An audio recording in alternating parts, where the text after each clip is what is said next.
ಈ PAN India ಅನ್ನೋ ಒಂದು ಹುಚ್ಚು ಬಂದು ಕನ್ನಡದ ಸೂಪರ್ ಸ್ಟಾರ್ಗಳಿಗೆ ಕನ್ನಡದ ಬೇರುಗಳು ಕಟ್ಟಾಗ್ಬಿಟ್ಟಿದೆ. ಕನ್ನಡದ ಜೊತೆಯಲ್ಲಿ ಇಲ್ಲಿ ಬೇರ್ ಕನೆಕ್ಷನ್ ಇತ್ತು, ಈ ಪ್ಯಾನ್ ಇಂಡಿಯಾ ಬಂದು ಕನ್ನಡದ ಬೇರ್ ಕಟ್ಟಾಗ್ಬಿಟ್ಟಿದೆ. ಇವರೆಲ್ಲ ಭಾರತದಾದ್ಯಂತ ಖ್ಯಾತ ನಾಯಕರಾಗ್ತಾರೆ ಅನ್ನೋದು ಒಂದು ಭ್ರಮೆ.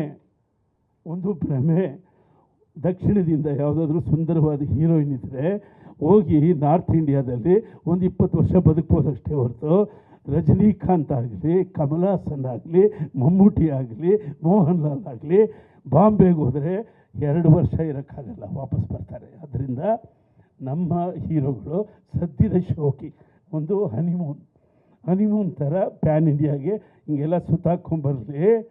ಎಲ್ಲಿ ಸುತ್ತಿದ್ರು ಕನ್ನಡಕ್ಕೆ ಬರಲೇಬೇಕಾಗತ್ತೆ.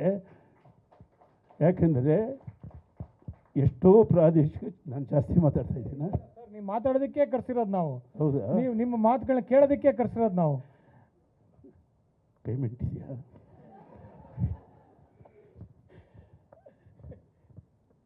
ಎಷ್ಟೊಂದು ಪ್ರಾದೇಶಿಕ ಚಿತ್ರಗಳಿದ್ದಾವೆ, ಎಷ್ಟೊಂದು ಪ್ರಾದೇಶಿಕ ಚಿತ್ರರಂಗಗಳಿದ್ದಾವೆ.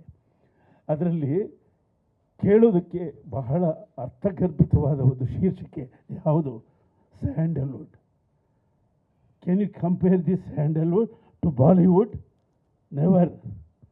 ಟಾಲಿವುಡ್, ಕಾಲಿವುಡ್, ಏನೇನೋ ವುಡ್ಗಳಿದ್ದಾವೆ. You can't compare that, because Sandalwood ಅಂದರೆ ಒಂದು ಪರಿಮಳ. ಬೇಡ. ಇಲ್ಲ, ನಾವು ಇಂಡಸ್ಟ್ರಿಗೆ ಬಂದಿರೋದು ನಿಂತ್ಕೊಳ್ಳೋಕ್ಕೆ. ಕಾಡಲ್ಲ, ಎಲ್ಲೋದ್ರೂ ಅಷ್ಟೇ. ನೀವು ತೋಟದಲ್ಲಿ ಒಂದೇ ಮರ ಹಾಕಿ ಬೆಳೆಯಲ್ಲ, ಅದ್ರ ಸುತ್ತಲೂ ಕಡ್ಡಿಗಳು ಹಾಕಿದ್ರೆ ಅದು ಬೆಳೆಯುತ್ತೆ. ಅಂದರೆ ಎಲ್ಲರನ್ನು ಒಳಗೊಂಡು ಬೆಳೆಯೋದೇ ಸ್ಯಾಂಡಲ್ವುಡ್ ಅಂತ. ಅರ್ಥ ಆಯ್ತಾ?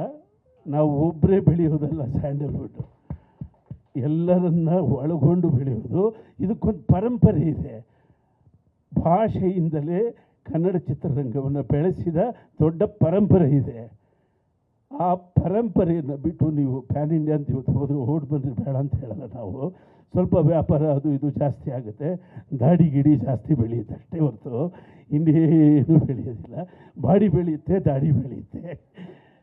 ಆದರೆ ಕನ್ನಡ ಚಿತ್ರರಂಗವನ್ನು ಒಂದು ರಾಜ್ಯವನ್ನಾಗಿ ನೋಡಿದೆ, ಅದು ಒಂದು ಮಿನಿ ಇಂಡಿಯಾ ಅಂತ ನೋಡಬೇಕು ನಾವು.